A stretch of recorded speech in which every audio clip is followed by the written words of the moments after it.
Chapter 5 of The Metal Giants by Edmond Hamilton. Read by Ben Tucker. Chapter 5. And fear swept through the land. In New York, the first fragmentary reports of the annihilation of Stockton had been greeted with a good-natured laugh. But as more and more details came in, extras began to pour into the streets, and crowds gathered around the clamorous bulletins. In troubled silence they read the account of the few survivors, the story of that red hour of Stockton's death. There came, too, later short dispatches relating the further advance of the metal giants, who were evidently proceeding leisurely northward, killing, destroying, uprooting all in their path. Clicking out over the network of wires, flashing across the night in radio waves went the short, ominous sentences. Sentences in which an epoch of comparative safety and peace was dissolving, crumbling, falling. There were reports of action at Washington, of hurried meetings and swift discussions, and finally, late in the morning, a proclamation of the federal government was flashed to every section of the country. It was evident, declared the statement, that the country was being attacked from within by men possessing new types of fighting machines, with vast and unknown powers. These men, who were probably either anarchists or agents of some foreign power, were using as a weapon a new and very deadly poison gas, a gas that sank harmlessly through skin and flesh, but which dissolved all kinds of bone, like sugar and water, causing instant dissolution of the skeleton and skull of every human body it touched, resulting in instant collapse and death.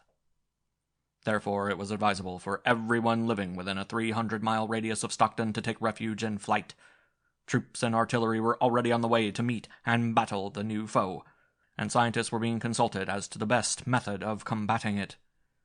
It was hoped that the people would give full cooperation to the government by following its orders carefully, refraining from spreading alarmist rumors, and trying to carry on all essential business as usual. Thus the proclamation and its business-like sound caused people to breathe easier for a time. There had been so many emergencies before that had been met and conquered. War and riot, flood and fire, and after all, these new war machines could not be so very formidable, even though they had devastated a city. That story of their size, hundreds of feet and such, must be exaggerated. As for the deadly gas, well, there had been deadly gases before.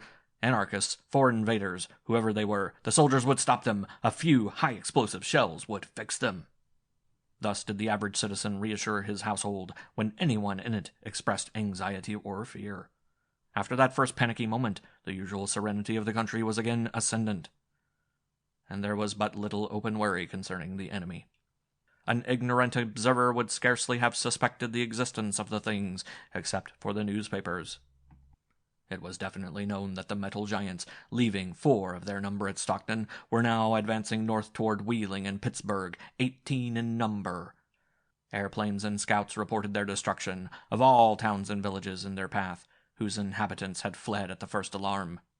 The War Department had decided to concentrate its force a few miles south of Wheeling, and 10,000 soldiers, part of them hastily assembled militia, had been flung across the enemy's path at that spot, backed by a heavy force of artillery. There were vague rumors of ambushes prepared for the foe, pits and high-explosive mines, and the like. On the evening of the 3rd day after Stockton's destruction, the fighting machines were reported to be less than 20 miles south of the troops, and were already being shelled by a few heavy guns that were mounted on railway platforms. In every city, all waited tensely for news of the first clash. The hours dragged past, the crowds moved restlessly about, and still came no news. It was well after 2 o'clock in the morning that word finally came, that short, fateful dispatch that loosed terror on the world. It emanated from the fast-crumbling federal government, which had been transferred from Washington to Philadelphia. Philadelphia, July 24th. Word has been received by the War Department here that the troops defending Wheeling have been severely defeated by the enemy's fighting machines, which, using some unknown device, projected a blanket of their deadly gas over the country for several miles ahead of them.